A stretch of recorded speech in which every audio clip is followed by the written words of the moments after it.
Hey guys, in this video, I'm gonna show you how to pay with Google Pay. So let's get into it. Number 1. Using Google Pay in a store. Using Google Pay in a store is only available for Android users.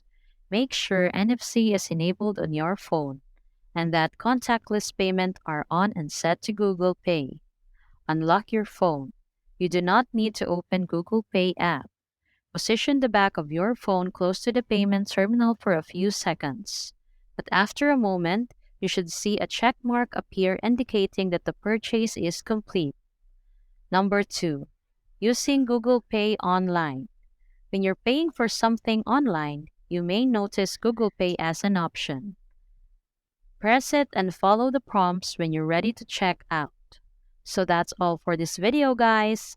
If this video was helpful, please give us a like. And don't forget to subscribe to our channel so you don't miss out our new uploads. Thanks for watching, and I will see you in the next one.